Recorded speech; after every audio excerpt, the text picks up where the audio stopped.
how money actually moves in the modern economy. Welcome to the Solo Investor. Most people grow up believing money moves in a straight line. You work hard, you get paid, you spend what you earn. And if you work harder or get a better job, the line moves faster. That story feels logical, it feels fair, and for a long time it mostly worked. But today, many people are doing everything right, working more hours, upgrading skills, staying disciplined, and still feel like they're falling behind. That's not because they're failing. It's because money no longer moves in straight lines.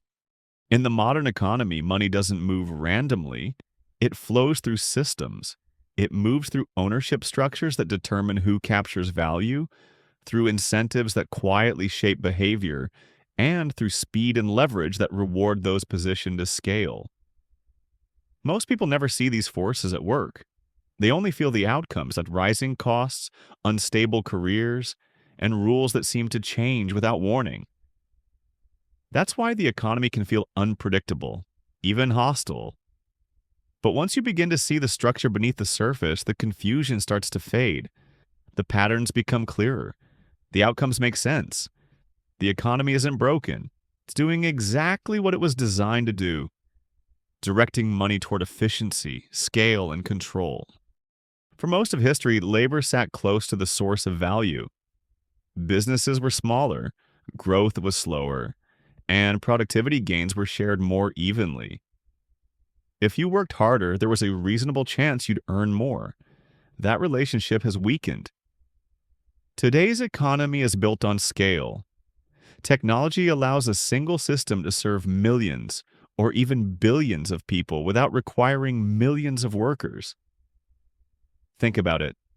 A small team can build software used globally. A platform can dominate an entire industry. One product can generate revenue around the clock. In this environment, money isn't created by adding more hours.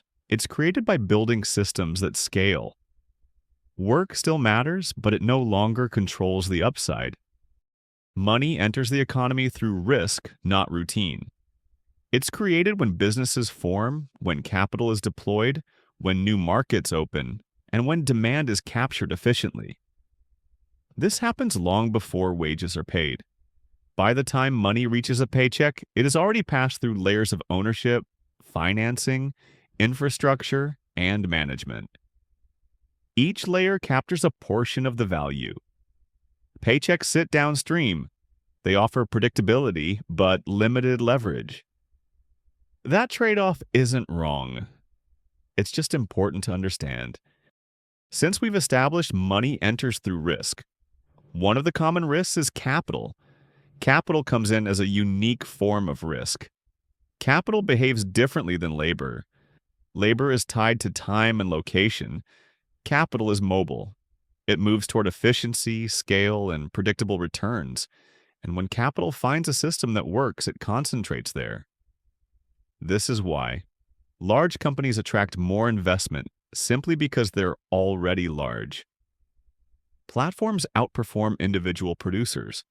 Asset prices often rise faster than wages. Capital compounds. However, labor resets every pay period.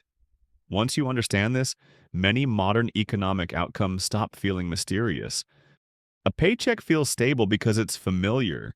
But in a fast-moving economy, relying on a single income source becomes a risk, not a shield. Industries change quickly. Companies restructure. Entire roles disappear. The paycheck didn't fail. The environment changed. And stability now comes less from where you work and more from how many options you have.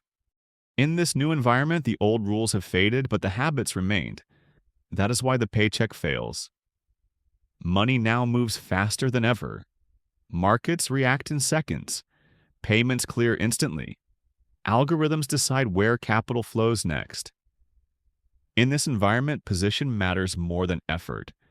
Those inside fast-moving systems benefit disproportionately, even with less direct labor.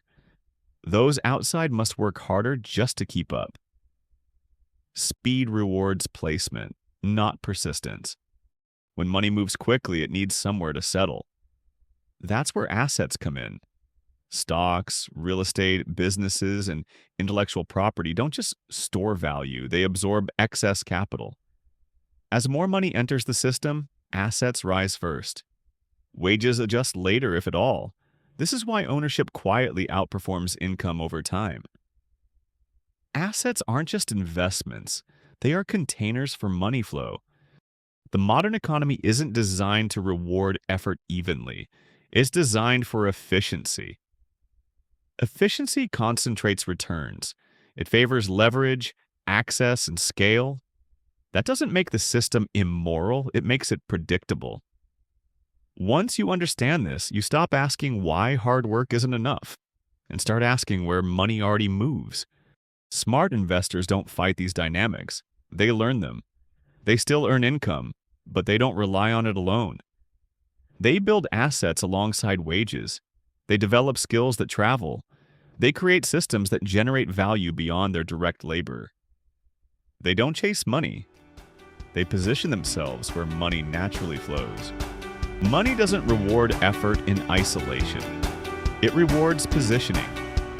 And once you understand how money actually moves, the goal isn't to run faster on the same path. It's to step into a better one. That's how stability is built in the modern economy. What is your position in the system? Thanks for watching. Please like, subscribe, and follow for more money tips.